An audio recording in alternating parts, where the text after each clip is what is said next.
look at the description of your Rasul. And for some, this would be the first time you hear what your Prophet looked like. I saw a man of striking appearance. ظاهر الوضاء أبلج الوجه, radiant face, حسن الخلق, beautifully created. لم تعبه الثجلة, his belly wasn't protruding.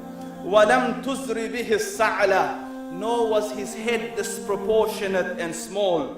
وَسِيمٌ قَسِيم, proportionate and delicate, finely made, a specimen of a creation. فِي عَيْنَيْهِ دَعَجْ, and his eyes there was a contrast. The dark was immensely dark, the white was excessively white.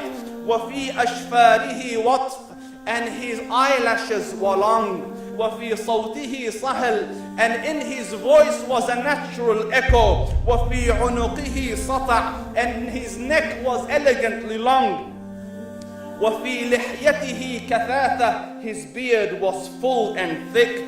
أَزَجْ أَقْرَنٌ, his eyebrows were arched, but they were not joined. It was separated. In Samat فَعَلَيْهِ الْوَقَارِ, when he was silent, dignity covered him.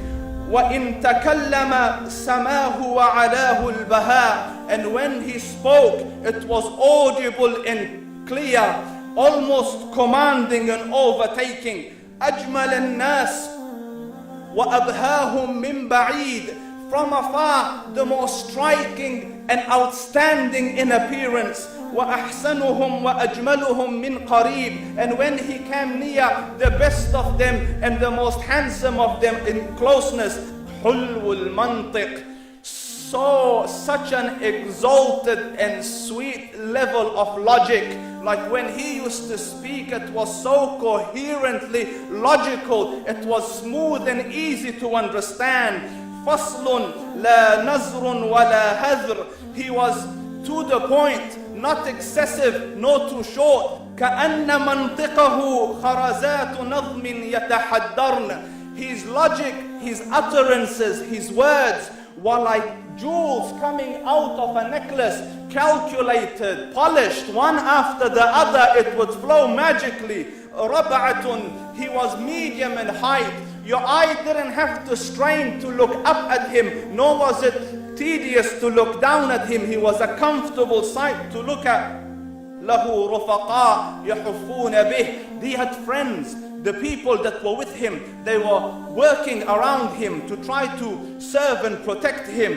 إِنْ قَالَ سَمِعُوا لِقَوْلِهِ, when he used to say something, they used to hearken to what he used to say. وَإِنْ أَمَرَ تَبَادَرُوا إِلَىٰ أَمْرِهِ, when he commanded, they used to compete to fulfill the command.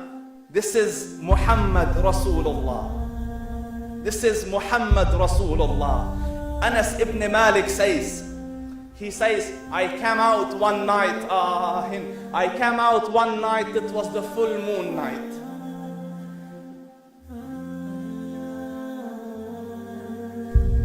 And I looked at the moon, and in the desert, understand, the moon is an awesome sight.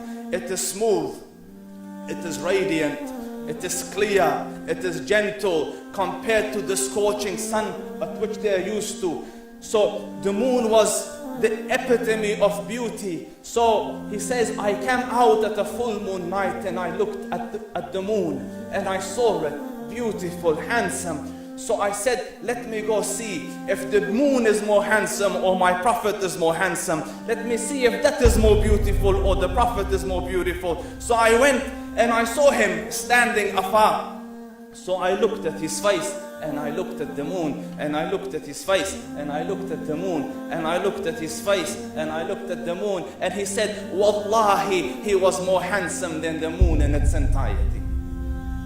That is just the look of your Rasul. Aisha radiyallahu anha says, I was sewing with the needle. My needle dropped in the dark. I couldn't find it. I said, Ya Rasul, I can't find it. He moved his face close, and I swear, out of the radiance of his face, I found my needle. And the Prophet sallallahu alaihi wasallam, was mind-bogglingly handsome, but his handsomeness was covered with waqar and jalal and hayba. The Sahaba say, when we used to sit at his feet, two feelings conflicting would come on the heart. The first one, you wanted to look at him. You wanted to behold the majesty of his face. And when you wanted to look up, shyness used to overtake you, so you used to look down. Amr ibn al-As says, I sat with him many times, but if you ask me to describe his face, I can't describe it. I wouldn't be able to look up to him ijlalan wa ta'zeeman. I couldn't look up at him. And that is why he didn't have the problems that Yusuf alayhi salam had. Because it was difficult to penetrate the awe and the splendor of the Rasul.